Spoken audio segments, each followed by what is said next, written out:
umutima wawe wuzuyemo amaganya n'amanya wasigiye Yesu ngo yinjiremo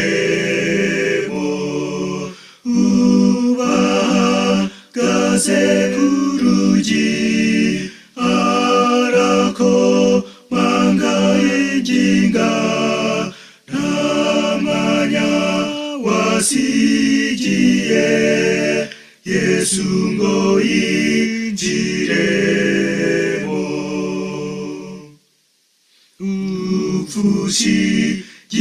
upfushigihubusa kandi ari ingenzi rwose mbese nta mwanya ufite wo gukorera Yesu nurarushya ugerageza gutarura abazimiye mbese nta mwanya ufite wo gukorera Yesu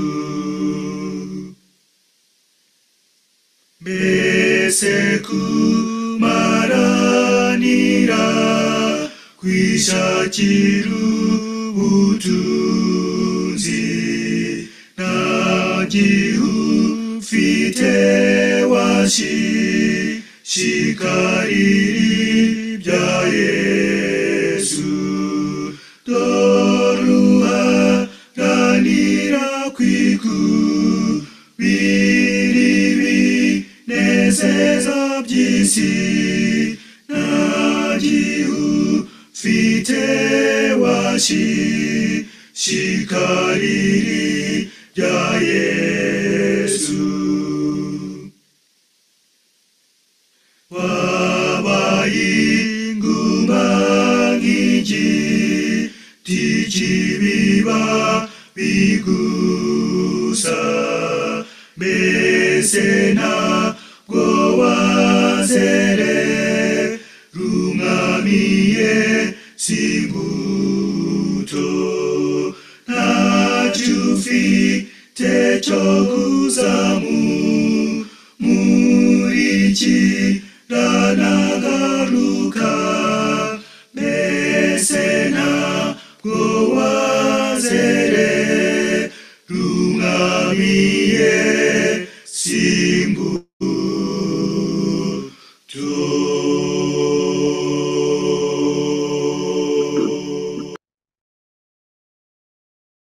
twicishe bugufi aho turi twese tuyambaze uhoraho mana yera mana igira neza tugushimiye umwana wawe Yesu Kristo waduhaye izina ryawe rihabwa icyubahiro ubwo wemeye ko tuba imbere yawe muri no teraniro ndakwinginze ngo mwuka wawe wera aze abane natwe kandi aze abane n'umwigisha ibyo tugiye kumvira hano nibidukiza tukazabana nawe tukagira ishusho yawe izina ryawe rihabwa icyubahiro tugire neza muri byose uduhe umugisha wawe tubisabye Imana data mu izina rya Yesu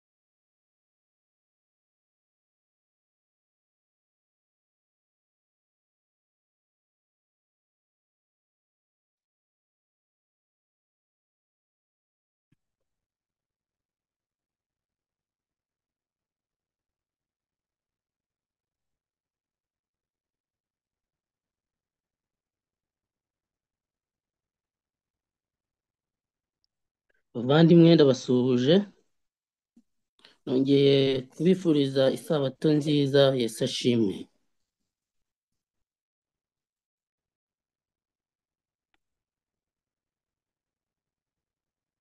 Tugiye gukomeza icyigisho cyacu twatangiye mu cyigisho cyabanje mu masaha yo kuramya hano kuri The Last Call Message. Icyigisho gifite umutwe uvuga ngo uwumva akibagirwa vuba. Mu cyigisho cyabanje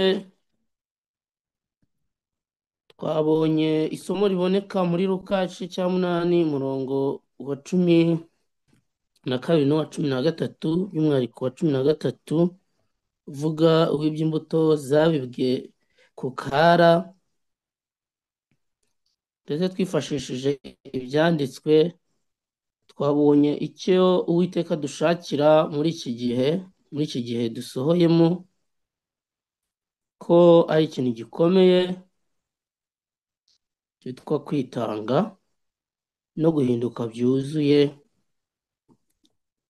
Kandi ndatekereza yuko ahari wenda umuntu waba yabyitayeho yitaye kuri kiriya cyigisho twungukiyemo byinshi. Nge ku bwanjye personally hari byinshi iki cyigisho cyamfashije, ndetse by'umwihariko n'iki tugiye kwiga nacyo gifatiye kuri kiriya. Nanone ndabasaba yuko twafata ibyanditswe byera Bibiliya tukaza kujyana kuri aya magambo tugiye kwigana muri uyu mwanya, nayo ashingiye kuri iyi nsanganyamatsiko, uwumva akibagirwa vuba. Turongera dusome, umuvandimwe yarangije kudusengera, reka dufate Bibiliya zacu twige. Turasoma amagambo n'ubundi ari muri Luka igice cya 8 umurongo wa 13, aho bavuze ngo izaguye ku kara abo nibo bumva ijambo bakaryemera banezerewe, ariko ntibagire imizi. Bizera umwanya muto,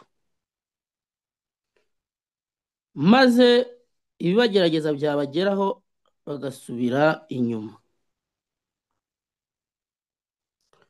Bizera umwanya muto cyangwa se barumva bakibagirwa vuba. Ndashaka yuko bavandimwe, nk'uko nari nabibabwiye nko mu cyigisho cyabanje, insanganyamatsiko tugiye kwigaho iribanda cyane ku byerekeranye n'urukundo rw'Imana, uburyo ki Imana yifuza yuko natwe ubwacu tugira urukundo, cyangwa se tuyigira yo ubwayo kuko ari urukundo muri twe, ikintu cyitwa umutima w'urukundo w'Imana yifuza kuduha mu gihe iduha umutima mushya nk'isezerano ryayo. Ni ikintu gikomeye dukwiriye kwitaho cyane. Twebwe abasoreweho n'imperuka y'ibihe, abasoreweho n'iki gihe giheruka ku buryo bw'umwihariko, kubera ko kenshi abantu tuvuga yuko turi abakristo, ariko imirimo dukora, imibereho tubayeho ikabihakana. Atari uko tushobora kugenda ahari wenda bagenzi bacu bakavuga bati ibyo ukora biragaragaza yuko utari umukristo. Atari ibyo gusa, nubwo nabyo bishoboka, ahubwo ibyo dukora mu rwihisho, uko twiyizi, bitabasha kumenywa n'undi, bikaba bihakana ubukristo bwacu, bikaba bihakana kwera twari dukwiriye kugira. Kare twabonye amagambo akomeye mu gitabo Ihamya by'Itorero volume ya 2 paje 246 gukomeza na 7, aho twabonyemo amagambo akomeye batubwiye yuko tudakwiriye gutuma hagira umuntu utubona uko tutari, nk'uko Pawulo yanditse avuga ngo mwirinde kwifata uko mutari, ntimukifate uko mutari. Ayo magambo yatubwiye ngo twere kwigaragaza, ntihakagire umuntu n'umwe utubona uko tutari, ngo dushake kugaragaza yuko turi abakristo nyakuri kandi tutari bo, ngo kuko umunsi tuzaba twaciye bugufi kandi abo turi bo nyakuri bakagaragara, ngo Imana izadukorera ibikomeye kubw'uko guca bugufi no kutiyoberanya. Abafilipi igice cya kabiri umurongo wa gatanu, Abafilipi igice cya kabiri umurongo wa gatanu. Abandimwe, ndashaka ko dufata ibitabo, dufata Bibiliya tukaza kugendana, kuko nanone ntago ndi busharinge screen, ntago ndi busharinge dokima, ahubwo ndashaka yuko buri wese afata ibitabo tukajyana. Igice cya kabiri cya Filipi umurongo wa gatanu bavuga ngo mugire wa mutima wari muri Yesu, mugire wa mutima wari muri Kristo Yesu. Aya magambo ari kuri uyu murongo wa gatanu igice cya kabiri cya Filipi, mu buryo yanditsemo, yanditse nk'itegeko, yanditse nk'ibwiriza. Ni ibwiriza kandi rusange rihabwa buri muntu wese ko akwiriye kugira umutima wari muri Yesu. Ariko ni ibwiriza kandi nanone mu buryo runaka ryihariye ku muntu ku giti cye, igihe yiga ijambo ry'Imana ashaka yuko uyu mutima w'ubugingo umuhindukiramo ubugingo buzima, kugira ngo ahinduke ubugingo buzima nyine aba ari muzima mu bya mwuka. Ni amabwiriza akomeye avuga yuko iki kintu cyo kugira umutima wari muri Yesu, uko byagenda kose umuntu ushaka kuzajya mu ijuru akwiriye kugira uyu mutima, umutima wari muri Yesu. Uru ni urugero tuba dushyiriweho, ni urugero ijambo ry'Imana, ni Imana ubwayo dushyiriraho uru rugero, ko ubwo Kristo yazaga kwigira umuntu imibereho yabayeho idakora icyaha, ariyo mibereho dukwiriye kugira. Umutima yari afite w'impuhwe, umutima yari afite w'ubutabera no kutiyobagiza no kutishyira hejuru ngo twabyize kare. Uyu mutima niwo Imana yifuza yuko tugira. Muri iki cyigisho turasuzuma iby'uyu mutima, umutima w'urukundo, umutima wari muri Yesu Imana yifuza yuko natwe tugira. Mbese abazajya mu ijuru babayeho bati? Bakwiriye kubaho kandi bati? Bafite uyu mutima wari muri Yesu? Ijambo ry'Imana ritwereka ko ibyerekeranye n'umutima wari muri Yesu abazajya mu ijuru bagomba kuba bafite ari umutima uca imanza zitabera, abantu batabera. Ubutabera bw'Imana ni ikintu gikomeye. Iyo usomye ijambo ry'Imana, Bibiliya, usanga inshuro nyinshi baragiye mu gusingiza Imana bavuga ati kuko uri Imana ica imanza zitabera, uri Imana cyangwa se ikiranuka, gukiranuka kw'Imana. Uyu mutima niba Imana yifuza yuko tuwugira, wo kutabera, wo guca imanza zitabera, guca imanza zitabera muri buri kintu cyose.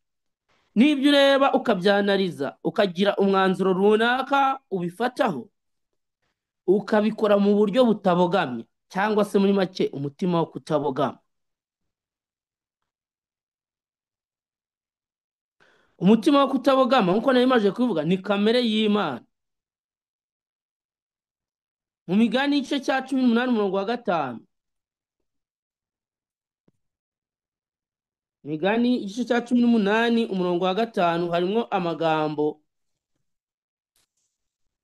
shaka yuko nayo tuvugaho ngo si byiza kwita ku cyubahiro cy'umunyabyaha mu rubanza, kandi si byiza kwirengagiza urubanza rw'umukiranutsi. Ahangaha bagaruka ku byerekeranye n'imyitwarire y'abantu mu gihe baca urubanza, kandi n'inama tuba tugiriwe ko igihe duca urubanza dukwiriye kuba dufite iki ngiki ni kimwe mu bishobora gutuma tugira uriya mutima wari muri Yesu, cyangwa se mu biranga umutima wari muri Yesu ni uguca imanza zitabera nk'uko nimaze kubivuga. Umutima wo kutabogamira ku muntu wenda ngo nuko ari umunyacyubahiro ukaba wamucira urubanza ugendeye ku cyubahiro cye, noneho ukiranuka bitewe n'uburyo umujajinga ku bundi buryo butabirebana n'urubanza ushaka kumucira, noneho ngo ukamwirengagiza. Ndashaka ko dusoma mu Kuva igice cya 32, Kuva 32 nk'uko nababwiye. Dufate Bibiliya tujyane mu Kuva igice cya 32 umurongo wa 9, niho nifuza ko dusoma.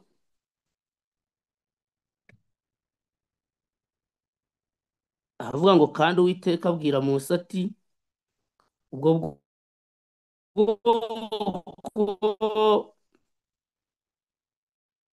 ndabubonye, dore ni ubwoko butagonda ijosi. Umurongo wa 9, kandi Uwiteka abwira Mose ati, hano hari titire ivuga ngo Aroni acurira Abisirayeli ikimasa, ikigirwamana cy'ikimasa mu izahabu. Noneho ubwo yari amaze kugicura barakiramije. Iyo usomye guhera ku murongo wa mbere, barangije kukiramya basahisha mu byaha, barangije kurengwa bahagurutswa no kubyina. Ariko ubwo Mose yari ari ku musozi, Uwiteka umurongo wa 7 aramubwira ati manuka ugende urebe ubwo bwoko kuko biyanduje biyononye. Dukomeze umurongo wa 9, kandi Uwiteka abwira Mose ati ubwoko ndabubonye, ni ubwoko butagonda ijosi.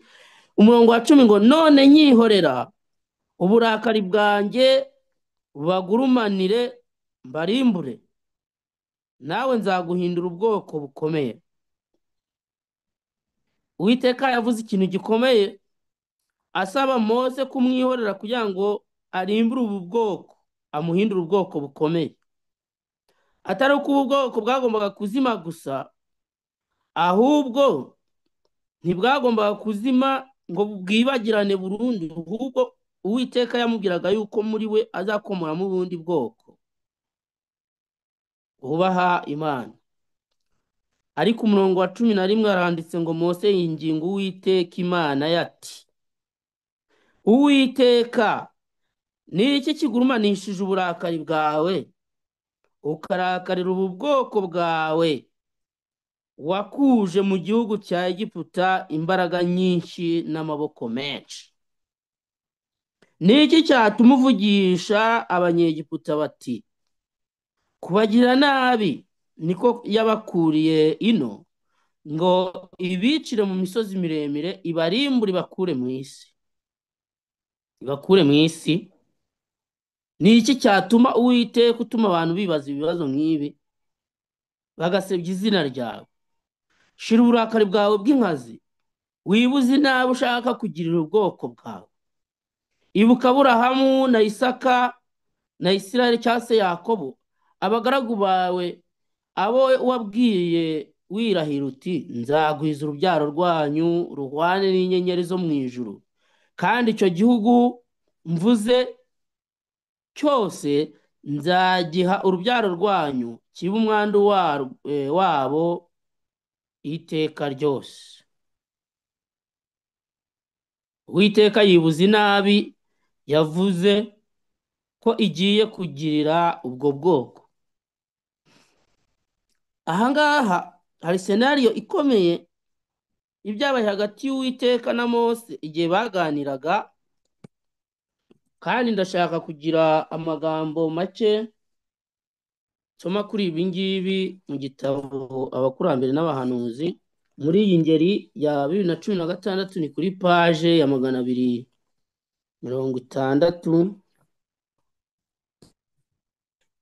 Mhm.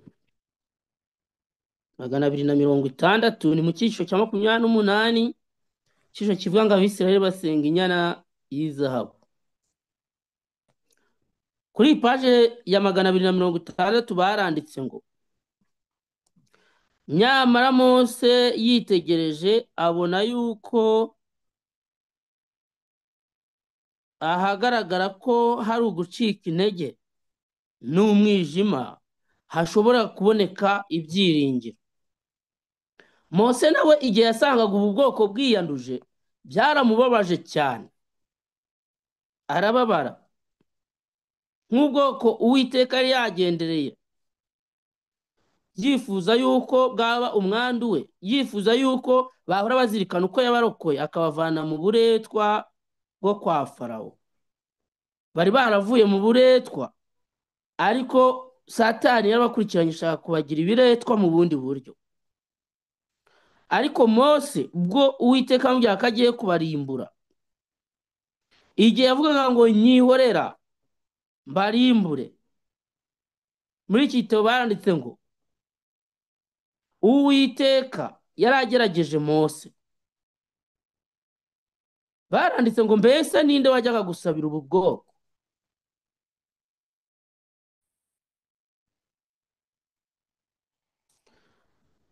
Mose igihe yabwirwaga ngo nyihorera ndimbure ubu bwoko mbarimbure, nzaguhindura ishyanga rikomeye, umutima we ntabwo wagumanye uburakari yari yabagiriye, ahubwo hano baratubwiye ngo yabonye ko bashoboka kubonekamo ibyiringiro.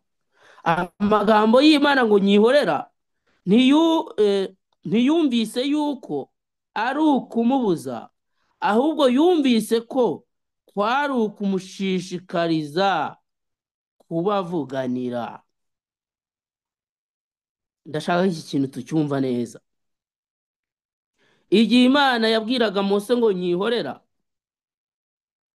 Mose yumvishe yuko Imana itamubwiye ngo ndeka mbarimbura ako kanya, ahubwo Mose yumvishe ko kwari ukumushishikariza kubasabira, kubavuganira.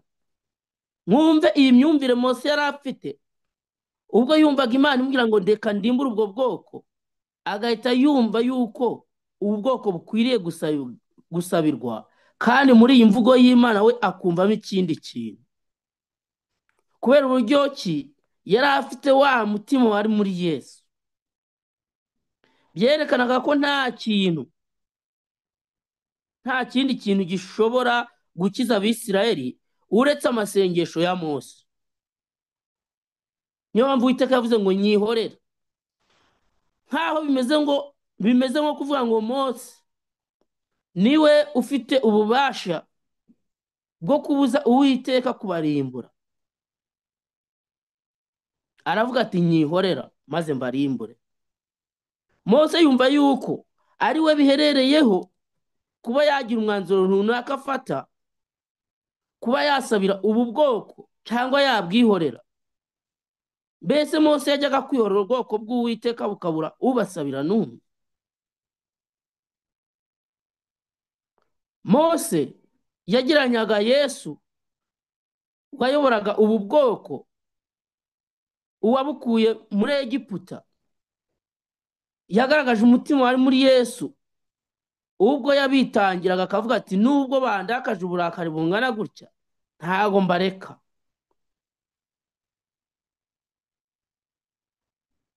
Ariko niba ayitakambiye atyo, Imana yajyaga kureka ubwoko bwayo. Mose yinginga Uwiteka ati Uwiteka, ni iki kigurumanishije uburakari bwawe, ukarakarira ubwoko bwawe wakuje mu gihugu cya Egiputa imbaraga nyinshi n'amaboko menshi? Ariko nimusoma muri za mirongo yo hejuru y'umurongo wa 9 murasanga yuko Uwiteka nawe yari yabwiye Mose, aramubwira ati ubwo bwoko bwawe wakuye muri Egiputa ndeka mburimbure. ariko Mose ntabwo yigeze avuga ati koko n'ubwoko bwanjye, ahubwo yibukije Uwiteka ati nyamara ubu n'ubwoko bwawe ubwawe wikuriye muri Egiputa. Nyamara Uwiteka niwe yabwiye Mose ati ubwo bwoko bwawe Mose dore bwiyanduje, manuka urebe abantu bawe dore biyanduje. Hano tubona Mose asabira ubwoko bw'Imana avuga ati n'ubu bwoko bwawe. Kuri paji ikurikiyeho hakurya kuri paragarafu ya 2 baranditse ngo ubwo Mose yasabiraga Abisirayeli, ugutinya kwe kwazimiriye mu kwita cyane no gukunda abo yari yarabereye igikoresho cyo gukorera byinshi akoreshejwe n'Imana. Amen. Uwiteka yateze amatwi kwinginga kwe, maze isubiza isengesho rye ritarangwaga no kwikunda. Kare bagarutse kuri iki kintu cyitwa kwikunda. Baravuga ngo abo mu bwoko bw'Imana bafite kwikunda, nyamara ni ikintu ngo Imana ishaka yuko dutekereza. Iki kintu tukakireka, ikintu cyitwa kwikunda. Isengesho rya Mose ntabwo ryarimo kwikunda.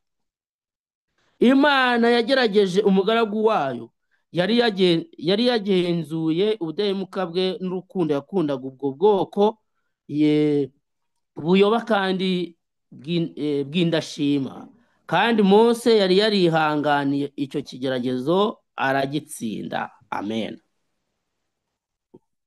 Mose yarageragejwe ngo arebwe niba afite umutima wari muri Yesu, ariko ngo yaratsinze. Izina ry'Imana rihabwa icyubahiro.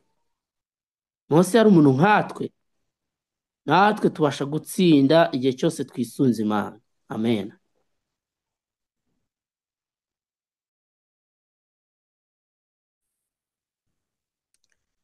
Haleluya. Mbese turi kujyana gutunganirwa k'ubwoko bw'Imana bwite, ndetse n'amahirwe yo kuba se w'ishyanga rikomeye. Imana yanejejwe n'ubudahemuka bwe, kwiyoroshya kwe mu mutima ndetse n'ubunyangamugayo bwe, maze imuha inshingano ikomeye yo kujyana Isirayeli mu gihugu cy'isezerano nk'umushumba w'indahemuka. Amen. Matayo, dusubire muri Bibiliya, muri Matayo igice cya 5.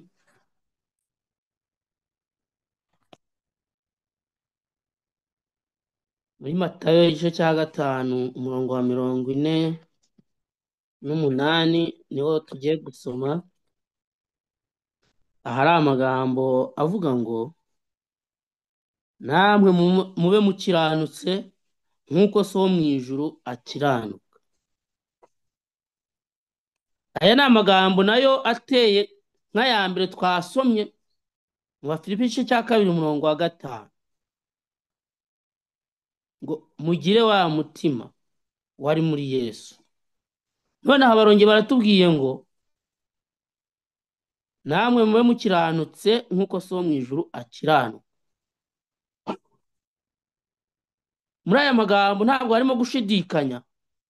Muri aya magambo ni ukwemeza yuko iki ngiki ari ikintu gikwiriye kuturanga uko byagenda kose, kigomba kuturanga. Namwe mube mukiranutse nk'uko so wo mu ijuru akiranuka. Hari amagambo aboneka mu gitabo Abahirwa ni bande, nigeze kubona umuvandimwe yapostinze kandi numva ni amagambo nkwiriye kugarukaho n'iki cyigisho. Amagambo aboneka kuri paji ya 88 muri iki gitabo cyitwa Abahirwa ni bande, kimeze gutya. Ni mu kagingo kavuga ngo nuko ibyo mushaka ko abantu babagirira byose muba ariko mubagirira namwe. Matayo igice cya 7 umurongo wa 12. Ariko ahangaha baranditse ngo paji ya 88, mu mibanire yawe n'abandi ujye wishyira mu mwanya wabo, wifatanye nabo mu byo bibwira, mu magorwa yabo, mu gihe bacogoye, mu munezero no mu mibabaro yabo. Wishyire mu mwanya wabo, wifatanye nabo. wifatanye nabo wishyire mu mwanya wabo utegereze ngo ese yaba ari njye biba bigenze gute, ari njye uri muri ariya magorwa uriya muntu arimo, ari njye ubasha gutekereza nka biriya ari gutekereza cyangwa kuvuga. Mu gihe bacogoye wishyire mu mwanya wabo mu munezero barimo. Niba abantu babasha kunezerwa, hari igihe abantu banezerwa nyamara uwo munezero wabo ukabahindukira umuvumo. Mu mibabaro abantu baracogora. Hano baranditse ngo ujye wihwanya nabo, ubagenzereze nk'uko wowe wumva wifuza abantu bakugenzereza uramutse ubaye mu cyimbo cyabo. Iki ni ikintu gikomeye. Tumaze gusoma amagambo avuga ngo namwe mube mukiranutse nk'uko so mu ijuru akiranuka. Ariko ngiyi nama tugirwa n'Imana, ese uriya muntu uteye kuriya wishyize mu mwanya ukavuga uti njye meze kuriya, mbese niki naba nifuza ko abantu batugirira? Iki ni ikintu, iyi ngiyi nk'uko twabisomye kare mu kugana Yesu batubwira ngo kwitanga bisaba intambara, imibereho yo kwitanga, imibereho yo kwirwanya ukitsinda ngo bisaba intambara. Ko ngo ingoma y'Imana ntabwo ari abantu batwazwa igitugu bameze nk'impumyi batazi iyo bajya, ahubwo ni ibintu umuntu afatira icyemezo agasuzuma, ni imibereho umuntu abaho ashyira mu bikorwa. None ahangaha baduhaye hinti, baduhaye icyo natwe tugomba gukora. Navuga bagomba gukora. Muvandimwe uri kumva iki cyigisho,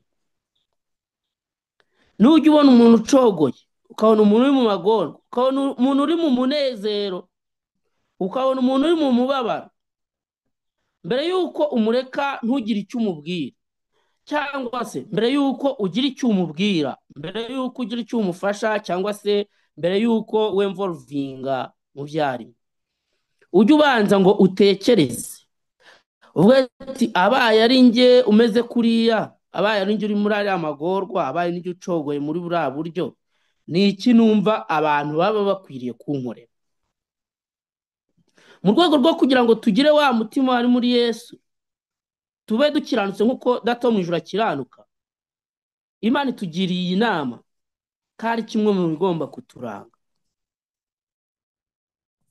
Uriya muntu mbaye ndi nkawe nakwifuza ko bankorera iki? Baranditse ngo iri ni itegeko nyakuri ryo kwizerwa. Ubu ni ubundi busobanuro bw'itegeko ngo ukunde mugenzi wawe nk'uko wikunda, riboneka muri Matayo 22:39. Ni naryo remezo ry'inyigisho z'abahanuzi. Nk'abantu dufite kwizera kandi nk'abantu twizera, tukaba dufatiye ku rufatiro rw'intumwa n'abahanuzi. N'abahanuzi ngo ni ubwo buryo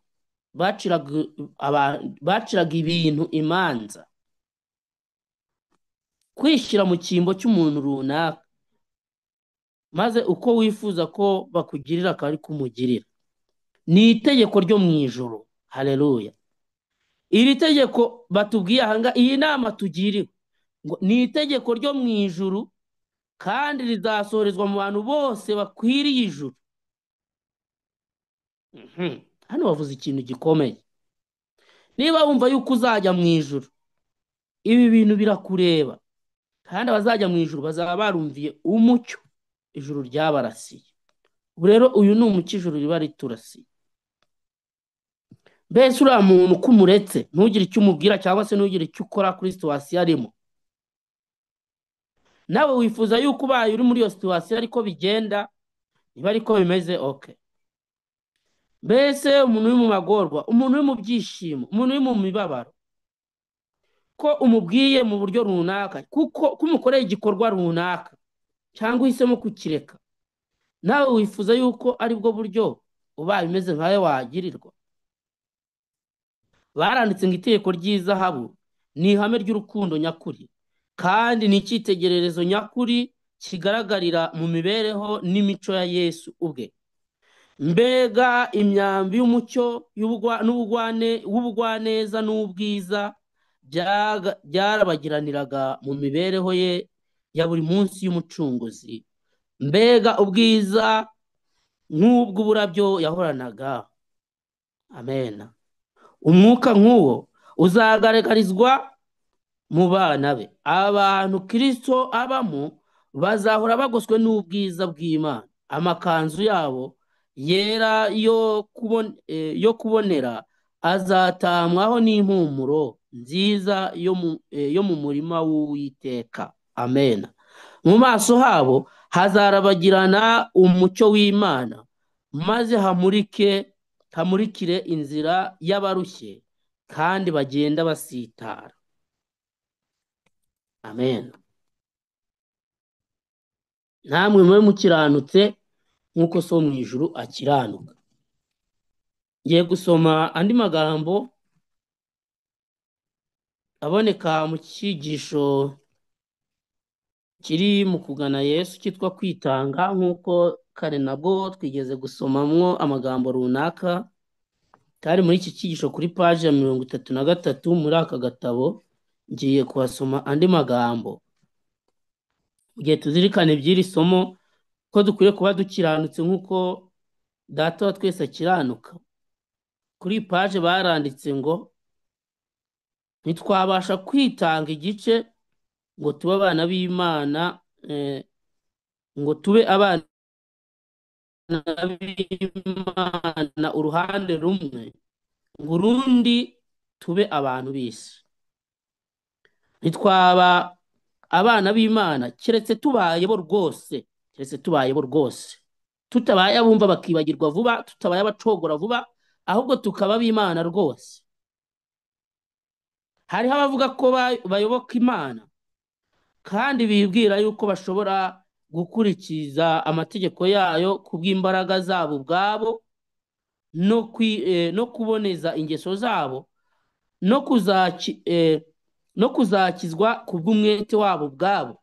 Aba bakaba bakorera mu isezerano rya kera kubera ko bumva hari icyo bakwimarira, bakwigezaho ubwabo.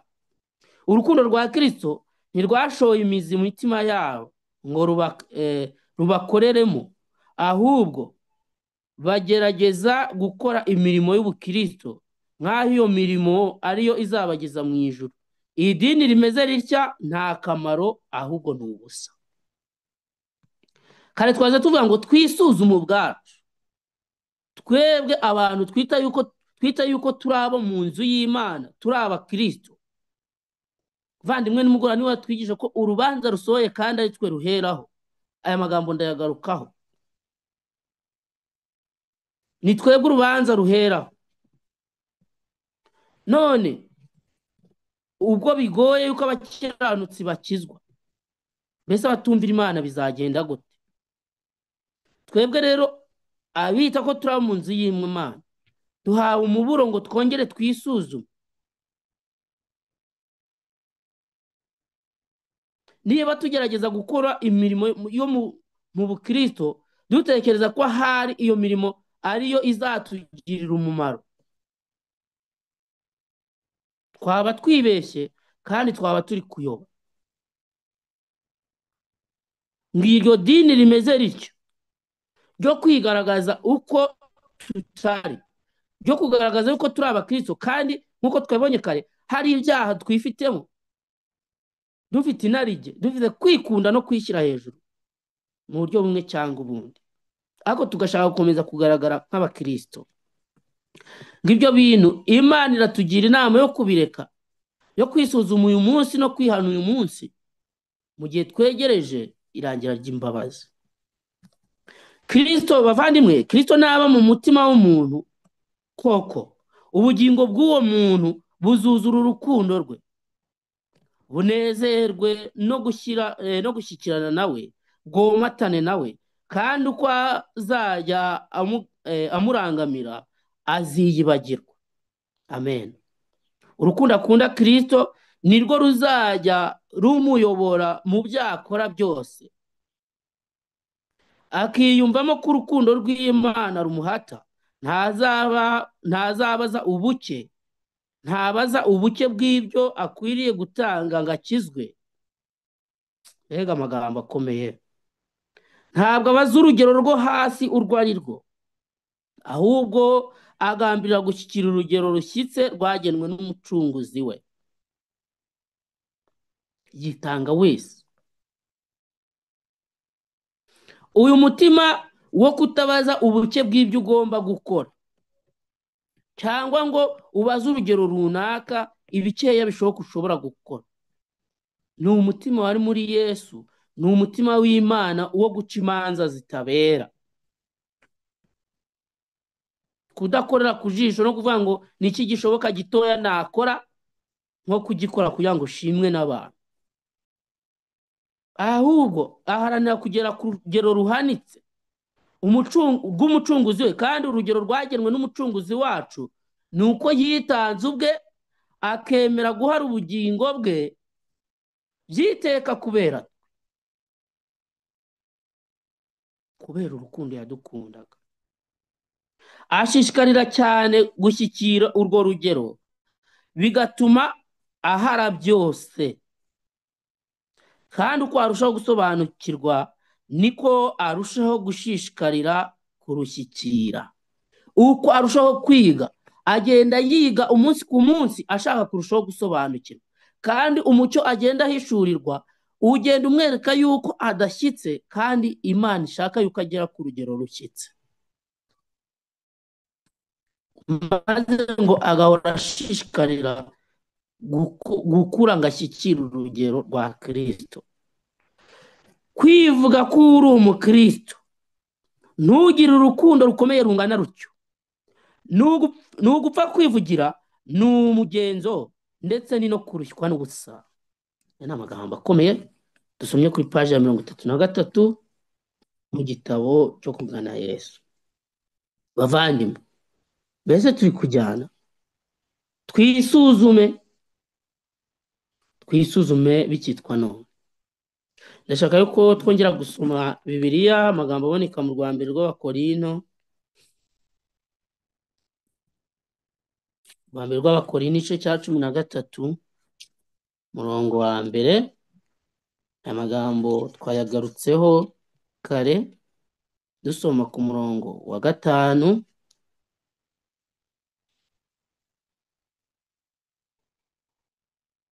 Ntabwo ariyo twagarutseho, ahubwo twasomye urwa 2, ariko hano tugiye gusoma mu rwa mbere rw'Abakorinto igice cya 13, aho bavuze ngo urukundo ruhebuje byose kuba ingenzi. Urukundo kandi ngo ruhebuje byose kuba ingenzi. Nubwo navuga indimi z'abantu n'iz'abamarayika, ariko singira urukundo, mbaye mpindutse nk'umuringa uvuga cyangwa icyuma kirenga. Kandi nubwo nagira impano yo guhanura, nkamenya ibihishwe byose n'ubwenge bwose, kandi nubwo nagira kwizera kose nkabasha gukuraho imisozi, ariko singira urukundo ntacyo mba ndicyo. Umurongo wa 3, kandi nubwo natanga ibyanjye byose ngo ngaburire abakene ndetse nkitanga ubwanjye ngo ntwikwe, ariko singira urukundo ntacyo byamarira.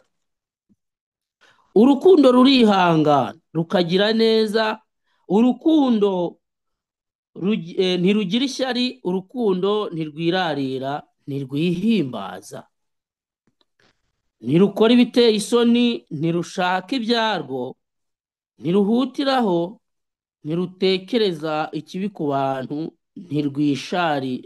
ntirwishimira gukiranirwa kw'abandi, kandi rwishimira ukuri. Ntirwishimira gukiranirwa kw'abandi kandi rwishimira ukuri. Rubabarira byose, rwizera byose, rwiringira byose, rwihanganira byose, kandi urukundo ntabwo ruzashira. Amen. Uru ni rwo rukundo Imana yifuza ko tugira. kandi ni rwo rukundo Mose twafatiyeho icyitegererezo yari afite, kuko ntiyishimiye gukiranirwa kw'abandi. Imana ubwayo mu gihe yivugiraga iti reka mbarimbure, ni Imana yari ibyivugiye, ntabwo ari Mose wari uyisabye yuko yabarimbura. Mose yagaragaje umutima wo kutishimira gukiranirwa kw'abandi ngo abanegure, avuga ati ubwo hari Imana ibyivugiye reka nyireke ibarimbure, ahubwo yarabavuganiye. Igihe Imana yambwiraga ngo nyihora mbarimbure, twabonye mu gitabo Abakurambere n'Abahanuzi batubwira ngo ayo magambo ntabwo yumvishe we, yumvishe ibindi, yumvishe yuko Imana imushishikariza kubasabira. Reka dusome muri Yesaya, isomo riboneka muri Yesaya kugira ngo ayo magambo akomeze kumvikana neza. Tugiye gusoma muri Yesaya igice cya 63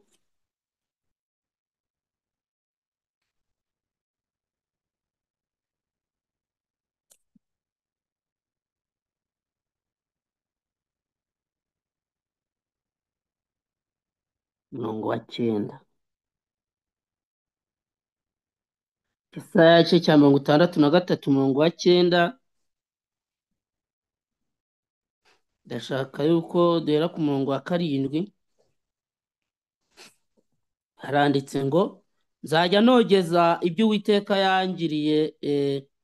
Uwiteka yangiriye neza n'ishimwe rye, ibyo yaduhaye byose nzajya mbivuga uko bingana, muvuge n'ibyiza byinshi yagiriye inzu ya Isirayeli, ibyo yabahereye ubuntu nk'uko imbabazi ze nyinshi zingana. Umurongo wa 8. Kuko yavuze ati ni ukuri aba ni abantu banjye, abana batariganya, nuko ababera umukiza. Umurongo wa 9 twari tugiye gusoma. Yababaranye nabo mu mibabaro yabo yose, na marayika uhora imbere ye yajyaga abakiza. Haleluya. Urukundo rwe n'imbabazi ze nibyo byamuteye kubacungura. Urukundo rwe n'imbabazi ze nibyo byamuteye kubacungura. Yarabateruraga akabaheka iminsi yose ya kera. Amen. Uwiteka urukundo rwe nirwo rwamuteye kuducungura, kandi nk'uko yabanye n'Abisirayeli ngo yarabahekaga akabitaho umunsi ku munsi, ko Imana idahinduka, natwe n'ubwo buryo itwitaho. Mbese twebwe tuzaba abaterera iyo? Tuzaba abatitaye ku rukundo rw'Imana, badafite icyo bitayeho? Ntabwo bikwiriye rwose. Yosefu ni icyitegererezo gikomeye cy'umuntu wagize kandi uru rukundo, nk'uko twabonye icyitegererezo cya Mose. Yosefu, reka aya magambo tuyasome muri iki gitabo Abakurambere n'Abahanuzi kuri paje ya 304.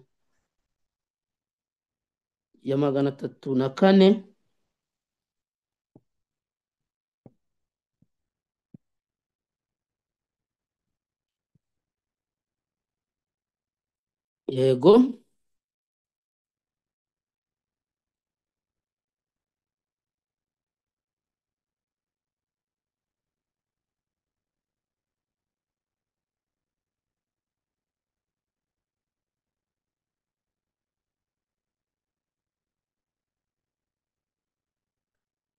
Kuri paje ya 304 kuri paragarafu ya 3 baranditse ngo Imana ibinyujije muri Yosefu yiyeretse Abanyamisiri n'andi mahanga yose yari afitanye umubano n'iryo shyanga rikomeye. Kubw'urukundo rw'Imana yashatse kwihishurira Abanyegiputa basengaga ibigirwamana, ihereye ku bakomeye baho kugeza no kuri rubanda rwose, maze yemera yuko umuntu wayo witwa Yosefu ajyayo kugira ngo batazacikanwa no ku mahirwe abantu bamenye Imana bari bafite. Kuki Imana yahisemo kuzamura Yosefu cyane akagira umwanya ukomeye mu banyegiputa?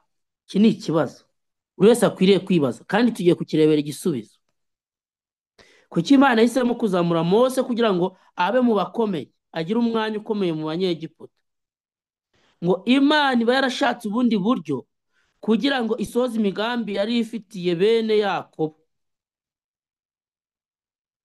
ariko yashatse kugira Yosefu umucyo maze imushyira mu ngoro y'umwami kugira ngo uwo mucyo uvuye mu ijuru ushobore kugera hafi na kure. Ntabwo kuba Yosefu yari ari mu bwoko butubahaga Imana mu banyegiputa akagirwayo umuntu ukomeye, ntabwo ari ukugira ngo azarokore bene Yakobo gusa, ahubwo Imana yagombaga gushaka ngo ubundi buryo yagirira neza bene Yakobo, ikabaha umugisha, ikabagoboka mu gihe cy'inzara idakoresheje buriya buryo. Ariko hari undi mugambi baduhishuriye ahangaha Imana yari ifitiye abanyegiputa batari bayizi. Byatumye izamura Mose imugeza mu ngoro y'ibwami, imugeza mu bakomeye kugira ngo umucyo wabo ugere hafi na kure. Kubw'ubwenge bwe no gukoresha ubutabera, haleluya, kubw'ubwenge bwe no gukoresha kimwe mu bintu byatumye guhera ku mwami kugeza mu boroheje bamenya Imana, bagira amahirwe yo kumva ubutumwa bw'Imana. Unfortunately nuko nyuma benshi muri bo babaye abatagonda ijosi, ariko uruhare rwo kubamenyesha ukuri natwe dufite inshingano yo kubwiriza ubutumwa abantu babwemera batabwemera. Kandi ubutumwa bwiza bw'ubwami nibukwira isi yose bukagera mu mahanga yose, nibuhetura isi, nibwo Kristo azagaruka. Ubwo rero igitindije Yesu nta kindi ni uko ubutumwa butaragera mu bantu bose, ni uko abantu batakira ubutumwa bwiza ngo bemere gukoreshwa n'imbaraga y'Imana. Kandi nk'uko twabibonye mu cyisho cyabanje, nicyo twizaganye n'umuvandimwe Pacifique nimugoroba, ikintu gitindije Yesu ni uko nubwo urubanza ruhera mu bantu bo mu nzu y'Imana, hasangwamo abantu bafite ibyaha bagundiriye, badashaka kureka, badaca bugufi ngo bemerere ijambo ry'Imana kubahindura, ahubwo ijambo ry'Imana twiga rikaba nk'imbuto ibibwa ku kara n'ibibwa mu nzira.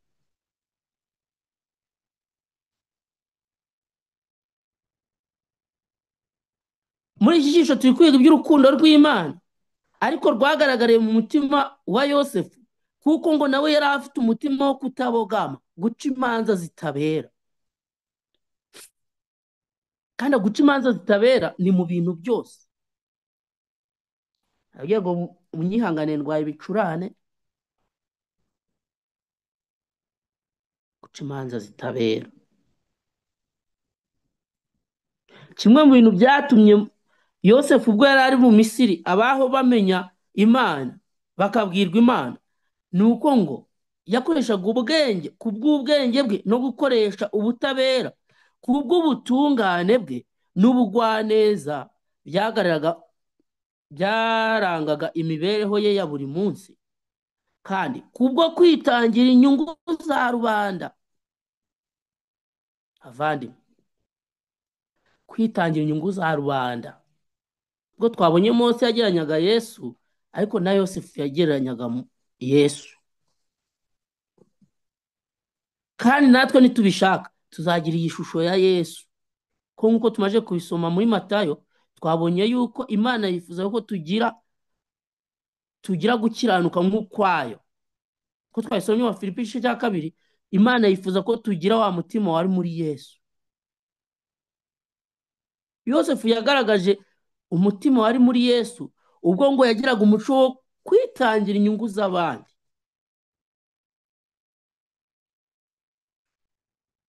Mwibuke amagambo twasomye muri iki gitabo cy'Abahirwa ni bande, paji 88, amagambo nababwiye meza cyane, nabonye umuvandimwe yapostinze mwumva dukwiriye kuyigiraho nayo, ko ngo dukwiriye kwishyira mu mwanya w'abandi tugatekereza ngo njyewe mbaye nk'uriya muntu ni iki numva abantu baba bakwiriye kunkorera, maze ngo icyo kintu akaba aricyo tubakorera. Uyu rero Yosefu yitangiraga inyungu z'abandi, inyungu za rubanda, kandi abo bantu bari ishyanga risenga ibigirwamana. None twebwe niba tutabasha no kwitangira nabo twitwa ko twizera kimwe,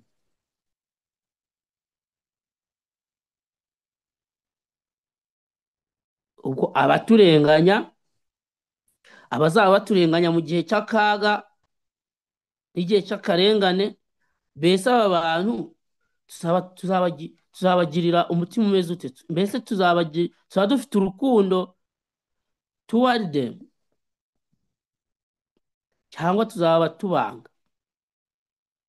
Abantu ngo basengaga ibigirwamana nibo bantu Yosefu yagaragarijemo umutima w'ubwitange, kutabera, kutabogama, ubutungane, ubugwaneza byagaragaraga mu mibereho ya buri munsi, akitangira inyungu zabo kandi basenga ibigirwamana. Hepfo bahise bavuga ya magambo, niyo mvuga ngo Yosefu yari ahagarariye Kristo. Haleluya. Uwo muntu wabagiriraga neza kandi abanyegiputa bakajya bamusanga, bamushima kandi bamusingiza. Iryo shyanga ry'abapagani ryamubonagamo urukundo rw'umuremyi n'umucunguzi wabo. Hari icyigisho abavandimwe bo ku bimenyetso by'ibihe baheruka gusobanura mu Kinyarwanda cyigishijwe na Henriques, cyagarutse kuri aya magambo. Nk'aha ngaha batuye ngo iryo shyanga ryamunagamo urukundo rw'umucunguzi wabo. Abanyamisiri baramusangaga bakamushima, kandi iryo shyanga ry'abapagani ryamunagamo urukundo rw'umuremyi n'umucunguzi wabo. Icyo cyigisho nibaje kubabwira cyagarukaga ku byerekeranye n'aya magambo. Uburyo ki nubwo bariya abasore batatu b'abanyagano batabashaga kuvuga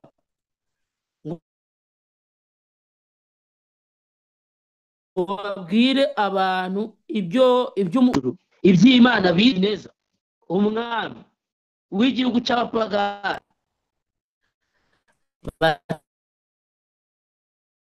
batari bazi Imana, ngo nubwo yirenga Giputa, ariko ngo imico y'abari abantu yari yamumenyesheje Imana, imumenyesha uko Imana isa. Muri icyo cyigisho baravuze ngo kugeza ku rugero rw'uko ubwo yabonaga babaye bane mu itanura ry'umuriro, atabajije ngo uriya wa kane ninde, ahubwo yabonye, yahise amubona ko ari umwana w'Imana. Yaramubonye aramumenya, kubera yuko bari abantu mu mico yabo, mu mibereho bari babayeho, byatumye uriya mwami amenya Imana.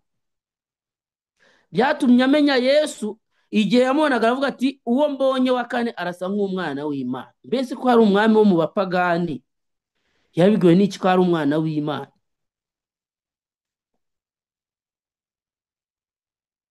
Biragaragara yuko bariya basore b'abanyagano bubahaga Uwiteka bari barabwirije ubutumwa kugeza ku buryo umwami yabashaga kubona Imana akayimenya. None Yosefu, abo bari bahagarariye Kristo rero nabo. None Yosefu nawe ngo yari ahagarariye Kristo, kandi ngo ubwo bamusangaga nabo bamubonagamo ishusho y'Imana, bigatuma bamukunda, bigatuma bamusingiza, kandi ngo bamubonyemo ishusho y'umuremyi n'umucunguzi wabo. Uko niko na Mose ubwe bongeye kumugarukaho, yamushyiriyemo umucyo iruhande rw'intebe y'ubwami bwari bukomeye cyane ku isi, kugira ngo abantu bose babishaka bamenye Imana nyakuri kandi nzima. Uyu mucyo wose kandi wahawe Abanyamisiri mbere y'uko ukuboko kw'Imana kuramburirwa kubaciraho iteka. Mbere y'uko Imana iciraho iteka abanyamisiri bari barasayishije. Murebe icyo byasabye Imana. Bavandimwe, twasomye ngo Imana yari ifite ubundi buryo yajyaga gufasha bene Yakobo, bidasabye ko ibafata ngo ibajyane muri Egiputa bajye kumara imyaka 400 yose. Ariko Imana yabyemereye cyangwa se yabikoreye kugira ngo iboneke kwikiranuka nica urubanza. Yendaga gucira urubanza aba banyamisiri binangiye, ariko murebe inzira yose byayifashe kugira ngo batazacirwa urubanza bafite urwitwazo ko batigeze kumenya. Yosefu avuyeho haciyeho igihe, Imana yahagurukije ubwoko bwose bw'Abisirayeli cyangwa se abakomoka kuri Yakobo, ibazana muri Egiputa kugira ngo bigishe abantu babo. Nyuma bamajije nabo gutwarwa n'iby'isi, ihagurutsamo Mose kugira ngo yigishe ubwoko bwe, abwibutse icyo bahamagariwe, narangiza yigishe n'ubwoko bw'Abanyegiputa.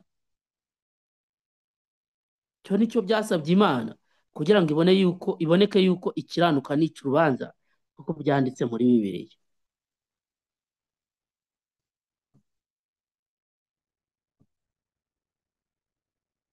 Bavandimwe, ndashaka kandi gusoreza ku magambo aboneka muri iki gitabo n'ubundi.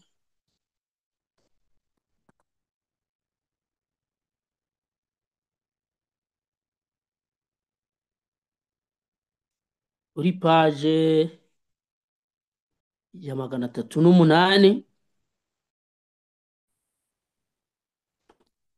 atubwira yuko kubwo kwizera Kristo natwe ubwacu dushobora kugira bene uriya mutima wo kugaragaza Imana no kumvira Imana. Kubwo kwizera gusa, kubwo kwizera Kristo, Uwiteka yaduha umutima mushya, kandi natwe tukabasha guhagararira Kristo, tukagira wa mutima wari muri Yesu, tukagira gukiranuka kw'Imana. Ko muri Matayo 5:48 batubwiye ngo abazajya mu ijuru bagomba kuba nabo bakiranuka nk'uko Data wo mu ijuru akiranuka.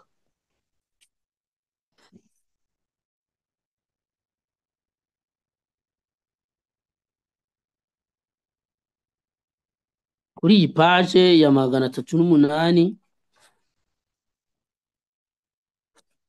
hari amagambo avuga ngo ya mategeko yanditswe ku bisate by'amabuye niyo yandikwa mu mutima na Mwuka Muziranenge. Amen. Aho kugira ngo twishyirireho ubutungane bwacu cyangwa se dukorere mu isezerano rya kera, twishyirireho ubutungane bwacu twemera ubutungane bwa Kristo, cyangwa se twemera gukorera mu isezerano rishya. Muri make aya magambo aranditse ngo aho kugira ngo twishyirireho ubutungane bwacu twemera ubutungane bwa Kristo, cyangwa se aho kugira ngo dukorere mu isezerano rya kera kumva ko hari icyo twakwimarira, twemera gukorera mu isezerano rishya. Amaraso ye akuraho ibyaha byacu. Kumvira kwe kwemerwa mu cyimbo cyacu, bityo umutima wahindutse mushya, wahinduwe na Mwuka Muziranenge, uzera imbuto za Mwuka. Amen. Kubw'ubuntu bwa Kristo tuzabaho twumvira amategeko y'Imana yanditswe mu mitima yacu, kubera ko tuzaba dufite Mwuka wa Kristo. Tuzagenda nk'uko yagendaga. Amen. Nibuke amagambo twahereyeho atubwira ngo mugire wa mutima wari muri Yesu. Kubw'ubuntu bwa Kristo tuzaba bumvira amategeko y'Imana yanditswe mu mitima, kubera ko tuzaba dufite kandi Mwuka wa Kristo, tuzagenda nk'uko yagenda. Haleluya. Abinyuje mu buhanuzi yavuze ibye ati, Mana yanjye nishimira gukora ibyo ukunda. Ni koko amategeko yawe ari mu mutima wanjye. cyangwa se yanditswe muri nje. Zaburi ya 108 niho aya magambo aboneka. Kandi igihe yari kumwe n'abantu yaravuze ati, kandi uwantumye turi kumwe, ntiyansize njyenyine, kuko mpora nkora ibyo ashima. Yohana 8:29. Hepfo baranditse ngo umurimo w'Imana ni umwe mu bihe byose, nubwo inzego zitandukanye zo kujya mbere ndetse no kwigaragaza gutandukanye kw'imbaraga yayo kugira ngo imare ubukene bw'abantu mu bihe binyuranye. Ariko mu by'ukuri umurimo wayo ni umwe. Uhereye mu isezerano rya mbere ry'ubutumwa bwiza, maze ukamanuka ukageza mu bihe by'abakurambere n'abayuda, ndetse ukageza no muri iki gihe, hagiye habaho guhishura buhoro buhoro, guhishura kw'imigambi y'Imana mu mugambi w'agakiza, cyangwa se mu mugambi wo kubabarirwa ibyaha. Kuko ikiraje ishinga Imana ni ukutubabarira ibyaha no kutweza. Icyo Imana ishaka ngo ni uko twezwa. Nicyo Imana idushakaho, ngo ni ukwezwa kwacu. Nicyo Imana ishaka. Umukiza wagereranywaga binyuze mu migenzo n'imihango byarangaga amateka ya Kiyahudi, niwe mukiza ugaragara mu butumwa bwiza. Ibintu byatwikiraga ishusho ye y'ubumana byareyutse, igihu n'ibicucu w'isi aragaragara.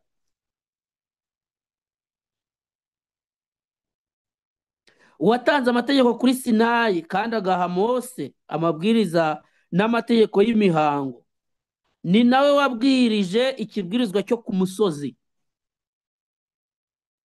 Amahame akomeye y'urukundo dukunda Imana, ayo yagaragajwe ko ari urufatiro rw'amategeko n'abahanuzi. Ni ugusubirwamo gusa kw'ibyo yari yarabwiye abaheburayo ibinyujije muri Mose igira iti, umva wa bwoko bwa Isirayeli we, Uwiteka Imana yacu niwe Uwiteka wenyine. Ukundishe Uwiteka Imana yawe umutima wawe wose n'ubugingo bwawe bwose n'imbaraga zawe zose, nk'uko byanditse mu Gutegeka kwa 2:6-4 Kandi bavandimwe, nk'uko turi kwiga ihame ry'urukundo, muri iyi nsanganyamatsiko ivuga ngo uwumva akibagirwa vuba, tugambiriye kugira ngo tugire uru rukundo tutaba bumva bakibagirwa vuba, mu gihe tuzi neza ko Kristo agiye kwerekanwa ku bicu. Turabwirwa ngo ukundishe Uwiteka Imana yawe, ukundishe Uwiteka Imana yawe umutima wawe wose n'ubugingo bwawe bwose n'imbaraga zawe zose, nk'uko byanditse mu Gutegeka kwa 2:6-4. Kandi ukunde mugenzi wawe nk'uko wikunda. Ko twasomye ari amagambo avuga ngo wishyire mu mwanya we, umenye uko nawe ubwawe wifuza yuko wagirirwa uri muri situwasiyo nawe arimo.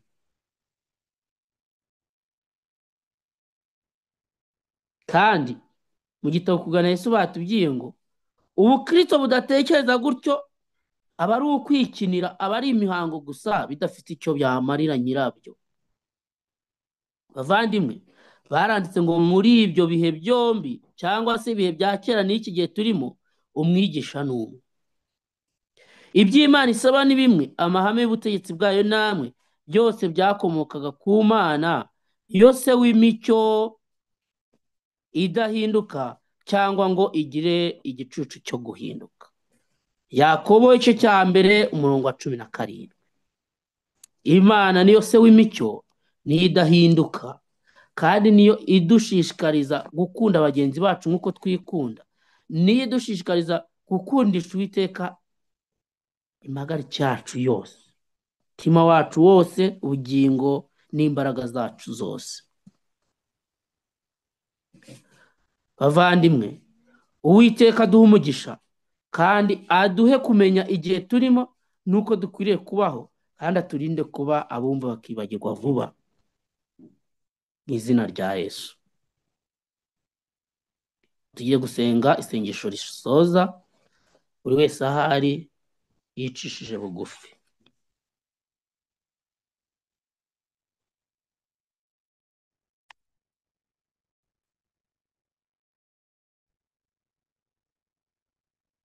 Mana yacu, Muremyi wacu, turagushimye kubw'ijambo ryawe watwigishije n'iryo twigishije aka kanya. Turinde kuba abumva bakibagirwa vuba, turinde kwishyira hejuru kose, turinde kumva ko hari icyo twakwimarira ngo dukore mu isezerano rya kera, ahubwo duhe gukorera mu isezerano rishya, duhe gushikamisha ibyiringiro byacu n'imbaraga zacu n'ubwenge bwacu kuri Yesu, kuko ari bwo tubasha kugira icyo dukora, kuko ijambo ry'Imana rivuga ngo ntacyo tubasha gukora tutamufite. Utwungura ubwenge, kandi umwuka wawe wera, umubwiriza mukuru, akomeze kumvikanisha ijambo ryawe muri twe, yaba kuri twe turyumvisha aka kanya n'abazaryumva nyuma. Uduhe kwakirana ijambo ryawe imitima yizera, kugira ngo ritugirire umumaro wa none n'uw'iteka ryose. Tubisabye Imana Data mu izina rya Yesu, amen.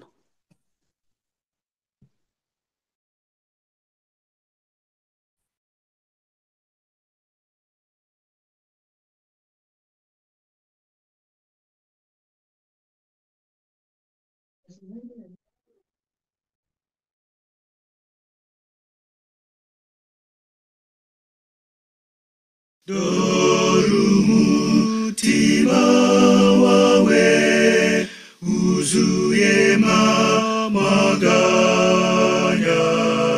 nta mwanya wasigiye Yesu ngo yinjiremo. Ubahagaze ku rugi arakomanga yinginga, nta mwanya wasigiye Yesu ngo yinjiremo. Upfushije ubusa kandi ari ingenzi rwose, mbese nta mwanya ufite wo gukorera Yesu. Nurarushya ugerageza utarabazimiye, mbese nta mwanya ufite wo gukorera Yesu. Mbese kumaranira kwishakira ubutunzi, nta gihe ufite washishikarira ibya Yesu. Dore uharanira kwikubira ibinezeza by'isi, nta gihe ufite washishikarira ibya Yesu.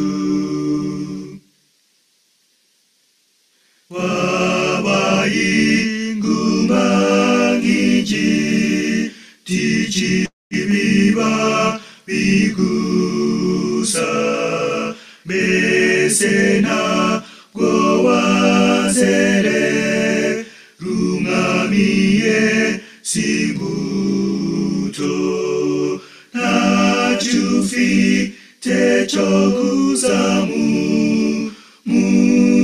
kiranagaruka mbese ntabwo wazerera umwami simbuto.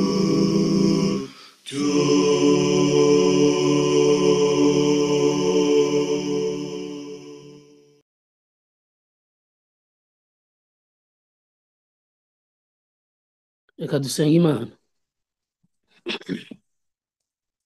Mana yacu, umuremyi wacu, nanone twongeye kugushima ko wabanye natwe uyu munsi wose, ukaduha umugisha binyuze mu ijambo ryawe. Izina ryawe rihabwa icyubahiro. Tugushimiye by'umwihariko uko ubanye natwe muri iki cyisho gisoje. Turagusabye ngo uduhe umutima w'urukundo, kuko Imana ari urukundo. Uduhe kugira Imana muri twe, maze tubashe kugira umutima wayo uca imanza zitabera muri buri kimwe, kuko ari umutima ukomeye uzabasha gutuma duhagarara tudatsinzwe, haba mu bigeragezo no mu bihe ibyo ari byo byose, tukazasoza urugendo tunesheje. Mwami Imana, dore turi gusoza isabato kandi tugiye gutangira icyumweru cyo gukora. Turakwiragije, twishyize mu maboko yawe. Ubane natwe, ubane na buri umwe ahari, kandi nk'uko twabyize uturinde kugira ngo tutaba abumva bakibagirwa vuba, ahubwo uduhe kuzirikana ibyo twize. Uduhe gusuzuma iby'urufatiro rw'ubukristo bwacu muri iki gihe. Turinde kwibeshya, ngo twishuke twigaragaze uko tutari nk'uko twabyize, ahubwo uduhe Mwami Imana kugera ikirenge mu cya Yesu, maze uduhe kwimenya nawe uduhe kumumenya. Uduhe guhinduka kuzuye kuzatuma tugera mu ijuru koko, nk'uko tugaragarije uko bazajya mu ijuru bagomba kuba bameze. Bane natwe, uduhe umugisha wawe, kandi uwumvise ibi byigisho n'abazabyumva nyuma bose bahabwe umugisha nawe. Tubisabye Imana Data mu izina rya Yesu, amen.